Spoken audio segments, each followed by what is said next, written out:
আসসালামু আলাইকুম বন্ধুরা, এ&ই হাউস প্ল্যানের পক্ষ থেকে আন্তরিক শুভেচ্ছা ও অভিনন্দন। আজকে আপনাদেরকে দেখাবো এটার যে মেজারমেন্টটা সেটা হচ্ছে গিয়ে ল্যান্ড এরিয়া হচ্ছে গিয়ে 41 ফিট 10 ইঞ্চি এবং 39 ফিট, আর বিল্ডিং এরিয়া হচ্ছে গিয়ে 38 ফিট ইন্টু 40 ফিট 10 ইঞ্চি। শুধু এদিক থেকে 1 ফিট এবং এদিক থেকে 1 ফিট ছাড়া হয়েছে, আর বাকি যে দুই দিক ওই দিক ওনার জায়গা আছে, এই জন্য ওইদিকে আর ছাড়ার দরকার নাই, এদিকে জায়গা আছে অলরেডি। এটা আমার একটা ক্লায়েন্টের, যিনি আমেরিকা থাকে। তো তার যে ডিমান্ডগুলা সেই অনুযায়ী এই জায়গার মধ্যে অনেক সুন্দরভাবে রুম প্ল্যান তৈরি করা হয়েছে। তো চলুন দেরি না করে শুরু করা যাক আজকের মূল ভিডিও। আর ভিডিও শুরু করার পূর্বে যারা আমার চ্যানেলে নতুন আছেন অবশ্যই আমার চ্যানেলকে সাবস্ক্রাইব করবেন। আপনাদের জন্যই কষ্ট করে আমরা ভিডিও তৈরি করি, সো আপনারা একটা সাবস্ক্রাইব করে অবশ্যই আমাদেরকে সাপোর্ট করবেন।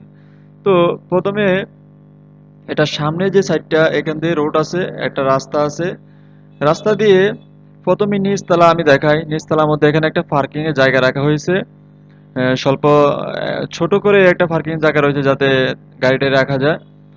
আর এখান থেকে তার যে ডিমান্ড, নিচতলায় তার একটা ইউনিট হবে, পুরোটা অংশ একটা ইউনিট হবে।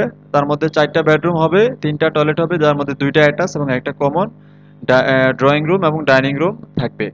তো সেই অনুযায়ী এখানে আমরা প্রথমে এই রুম থেকে শুরু করি। সিঁড়ি দিয়ে প্রবেশ করেই এখানে পার্কিং আছে। পার্কিং দিয়ে এ, সরাসরি ড্রয়িং রুমে প্রবেশ করতে পারবে, আবার চাইলে কেউ ডাইনিংয়েও প্রবেশ করতে পারবে। তো যে সরাসরি আমরা যদি ড্রয়িং রুমে প্রবেশ করি, যে ড্রয়িং রুমের সাইজ সেটা হচ্ছে গিয়ে 19 ফিট 9 ইঞ্চি ইন্টু 9 ফিট, এবং এখানে একটা গেস্ট বেড রাখা হয়েছে যেটা সাইজ হচ্ছে কি 11 ফুট ইন্টু 14 ফুট 5 ইঞ্চি, এবং একটা কমন টয়লেট 7 ফিট ইন্টু 5 ফিটের, এবং এখানে ডাইনিং আছে।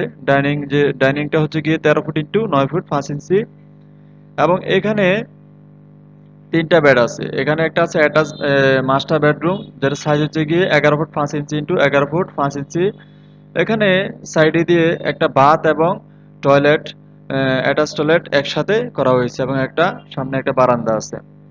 এবং পাশে একটা চাইল্ড বেড আছে যেটা সাইজ হচ্ছে কি 10 ফুট ইন্টু 11 ফুট, এবং এখানে একটা মাস্টার বেড আছে যেটা হচ্ছে গিয়ে 11 ফুট ইন্টু 10 ফিটের, এবং একটা সাথে অ্যাটাচ টয়লেট আছে। এবং এখানে একটা কিচেন রুম আছে ডাইনিং এর সাথেই 7 ফিট ইন্টু 5 ফিটের। তার ডিমান্ড অনুযায়ী এভাবে রুমগুলো সেট আপ করা হয়েছে নিচতলায়। অনেক সুন্দরভাবে সে অনেক পছন্দ করেছে এই প্ল্যানটা। আর তার টিপিক্যাল ফ্লোরে মানে উপরে প্ল্যানগুলো হবে 2 ইউনিট, যেহেতু এগুলো ভাড়া দিবে তার জন্য 2টা ইউনিট হবে। প্রত্যেক ইউনিটে 2টা বেডরুম, সেম ভাবে এখানে একটা বেডরুম, এখানে একটা বেডরুম, আর মধ্যখানে জায়গাটা হচ্ছে গিয়ে ড্রয়িং রুম এবং সাথে ডাইনিং এবং টয়লেট কিচেন। তার মানে প্রতি ইউনিটে আমরা 2টা টয়লেট পাচ্ছি। এখানে একটা অ্যাটাচ টয়লেট এবং এটা হচ্ছে গিয়ে কমন টয়লেট, এবং একটা কিচেন, 2টা bedroom, drawing room, dining room. মানে অনেক সুন্দরভাবে সবকিছু তার ডিমান্ডগুলো একটা ইউনিটের মধ্যে যা যা থাকা দরকার সবকিছুই এটার মধ্যে আছে। সেম ভাবে এপাশে তৈরি করা হয়েছে 2টা টয়লেট, 2টা বেডরুম, একটা ড্রয়িং রুম, ডাইনিং রুম এবং কিচেন রুম, এবং সামনে টপ বারান্দা আছে। অনেক সুন্দরভাবে কেউ চাইলে গ্রামেও এই বাড়িটা তৈরি করতে পারেন, বা শহরেও চাইলে এই বাড়িটা তৈরি করতে পারেন। এটা টোটাল হচ্ছে গিয়ে 1551 স্কোয়ার ফিট বিল্ডিং এরিয়াটা। এই বাড়িটি যদি কেউ তৈরি করতে চান, মানে প্রতি তালায় পার ফ্লোর তার খরচ হবে 26 থেকে 27 লক্ষ টাকা। কেউ যদি তৈরি করতে চান তাহলে আমাদের সাথে যোগাযোগ করতে পারেন। আর আমাদের সাথে যোগাযোগ করার জন্য ডেসক্রিপশন বক্সে আমার ফোন নাম্বার দেওয়া থাকবে। ভিডিওর সাথে থাকার জন্য সবাইকে অসংখ্য ধন্যবাদ। আসসালামু আলাইকুম।